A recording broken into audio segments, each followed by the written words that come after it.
Welcome to Cinematic Thoughts, and today we're going to talk about House of the Dragon, episode 4 of season 3.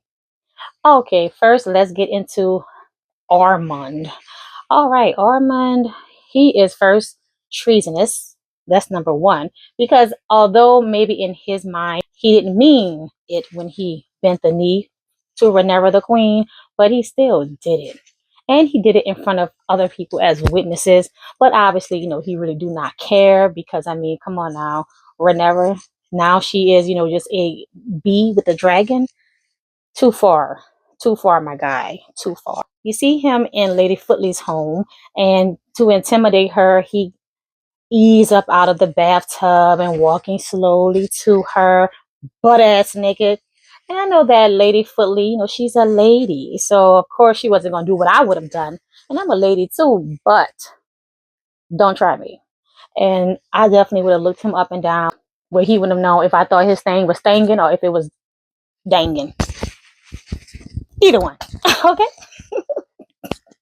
All right, next is Carlos. Baby, Carlos is out of here. Carlos is salty. I guess he's mad after what happened last week. And he tells his son, Alan, listen, that's all you. I think you'll do great on a council.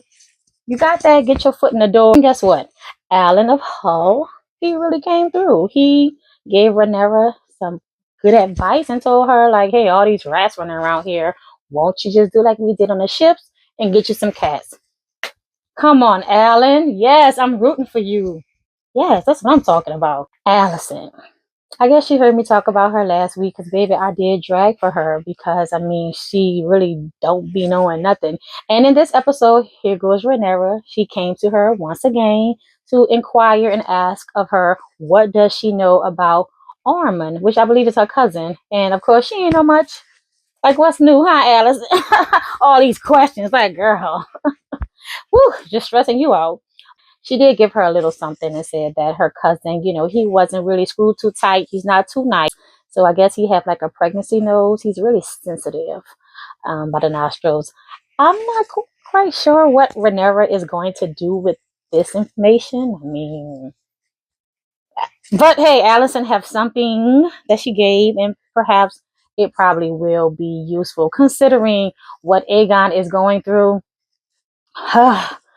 He comes across Sunfire, and it was a very touching moment watching Aegon kind of, grieve and mourn for his dragon. And then when he was like, hey, I think my dragon's alive, still in there, I was like, oh, yeah, buddy. This is a part where the street smarts is not too keen on either one of them. Because when they get to where they want to sleep for the night, Larry pulls out his coins. And he pulls out his whole bag. Now, mind you, I'm sure he might have another little stash somewhere else. I would want to hope that's not all the coins there is. But still, it's like, what kind of smarts you have? Don't you know you take out one or two and you put the rest away, and then you may dig in your pocket when it's time to pay, and then you present the one or the two, but you don't pull out your whole coin purse? Come on, man. Come on, man. Back to not having no street smarts coming from the kingdom and in his position. Like, he got so mad when there wasn't enough food. So he goes up to him and like, hey, what are you doing? You can't do this. And I'm just like, oh my gosh, bro. Like, you just don't. Like, come on. But you're too old to not know, like, let me chill out. But Aegon is in this man's face like, oh, how dareth you do this? Know what I would do to you? And the guy looking at Mango face like, come on now. When he told Aegon to kiss his boot, at first I was like, all right, it's just a little boot kiss. Like, Aegon, you will survive this. But then when the camera panned down to said boot with the poop on top of it, yeah, that would have been the moment that I would have told Laris, you know what, it's time to go.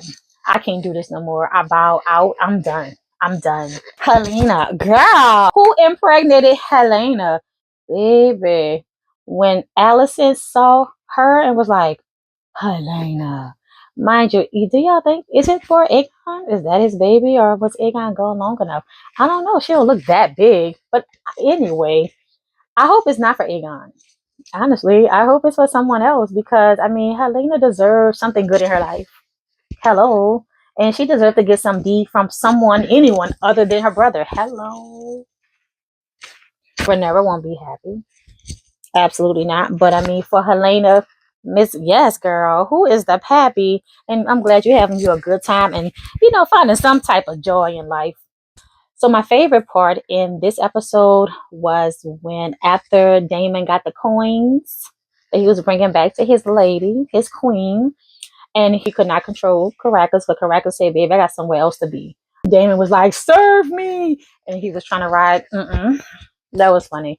That was a good scene of Damon not having no control over his own dragon, which brings us to Caracas brought them to Raina in the cave with Sheep Stealer, someone else who could not control her dragon. So I like that they tied those two pieces in together in that scene. So when Damon gets there and sees her like off in the distance with the fire behind her, oh, that was a scene. I love the connection of seeing Damon actually connecting and talking with her.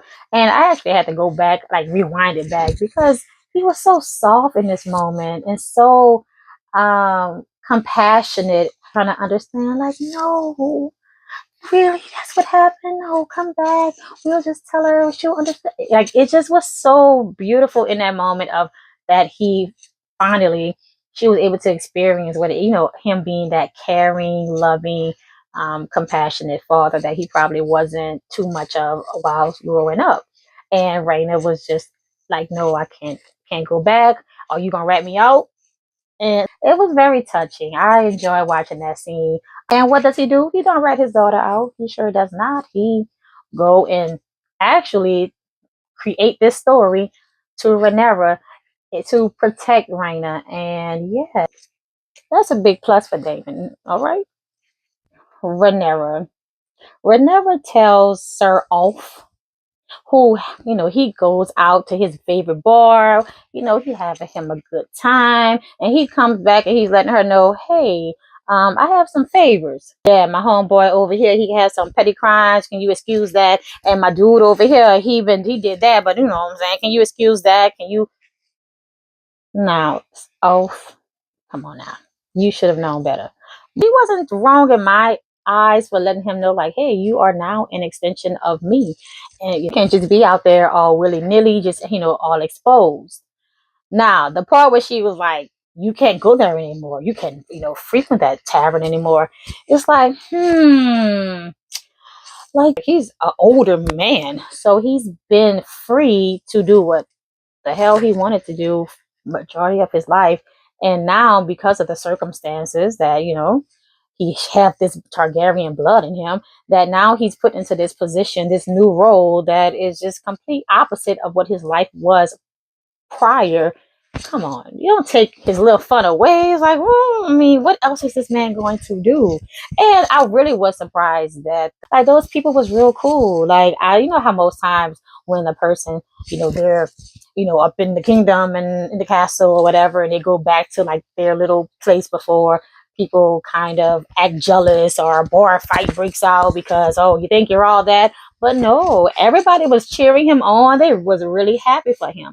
So I was like, wow, that is a very good bar. He would be very much so beneficial, out there in the streets to know what's going on, what's happening, because Rhaenyra, she does not know. Like Aegon, they are a protected class, so they do not know what's going on in the streets, what the people are really dealing with, what they're talking about, and what's happening. And someone like Ulf, who came from that, well, he does. He knows, and he can be an asset in another capacity. Yeah, whenever, just chill, just chill out, like chill on him, okay? Let him do a little something, and so you can know what's going on. Because as soon as she found out, oh my gosh, they wrote that, wash the walls, go find out who did it, get them. So, I mean, Ulf was very beneficial. Last but not least, we are introduced to Darren. And Darren is Allison's son, the one who she sent away as a baby to her family, the Hightowers. They just figure Aegon and Aemon, they're a lost cause, so you're the only saving grace. And yeah, Darren, I mean, he's a teenager, so he seems like a very sweet boy, but how the ending of that episode went, where he had to kill that man who literally was just protecting his sister, actually, from assault. Yes, I mean, now he's part of the toxic male club, right? Where I have to kill to be seen great amongst my male peers, and now won't be sweet much longer at this rate. And so, you just take in his innocence, but hey, I guess that's just the way the story goes. This episode was very calm. It didn't do too much, but it gave you enough to set the stage for what's to come. And I really enjoyed it. Thanks for watching. Please like, comment, and subscribe for more.